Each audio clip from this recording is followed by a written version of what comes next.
ஒரு பெண்ணை பார்த்தேன்டா. அவ எப்படி தெரியுமா அந்த சப்பா, டேய் அவ கண்ணு இல்ல, கண்ணை விடுறா, மூக்கு எடுத்துக்க, மூக்கு எடுக்காத, முகத்தை எடுத்துக்கடா, சுத்தி வளப்பான எந்த அழகான பெண்ணு அவ கிட்ட நிக்க முடியாதுடா. கிட்ட என்னடா தூரவே நிக்க முடியாதுடா.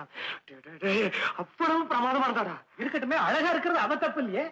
டேய் அவ என்ன பார்த்து ஐ லைக் யூ, உங்களை எனக்கு ரொம்ப பிடிச்சிருக்கு அப்படின்னு சொன்னாடா. அப்புறம் ஏடா இதுல இருந்து அவருக்கு என் மேல நல்ல பெரிய இருக்குன்னு தெரியுதுல்ல? நிச்சயமா நிச்சயமானடா, நிச்சயமா. ராகவன் அவ என்ன பார்த்து உங்களுக்கு கல்யாணம் ஆயிடுச்சா அப்படின்னு கேட்டாரா. கேட்டுட்டு சும்மாதான் கேட்டேன் அப்படின்ட்டாடா. திருச்சி மழுப்பிட்டாளாக்கா? டேய் முக்கியமான விஷயம், ஒரு ஃப்ரெண்டோட ஹோட்டலுக்கு வந்துவா, ஹேண்ட்பேக் இல்ல கைப்பை, அதை மறந்து வச்சுட்டு அதுக்காக இன்னொரு தடவை வந்துட்டு போயிருக்காடா. தனியா தானே வந்தா? ஆமா, ரெட்டை தடிய வெடி விட்டுட்டா. ராகவா அதுக்கு என்னடா அர்த்தம்? அவ உன்னை தனியா சந்திக்கணுங்கிறதுக்காக வந்திருக்கா. ஏன் சந்திக்கணும்? உங்ககிட்ட பேசுறதுக்கு. ஏன் பேசணும்? அவளுக்கு உன்ன ரொம்ப பிடிச்சு போச்சு. ஏன் பிடிச்சு போச்சு? யார் அவன்? அவ உன்னை காதலிக்கிறான். இன்னொரு தடவை சொல்லு.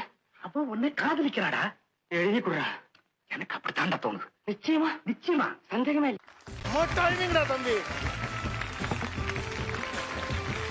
எடுத்து அதுல ஒரு இடத்துல டைமிங் மிஸ் பண்ணாம பண்றது ரொம்ப ரொம்ப பாராட்டுறேன். உங்க பேர் தம்பி? அயாஸ் கான். அயாஸ் கான். ஓகே, எந்த ஊர் நீங்க? திருச்சி.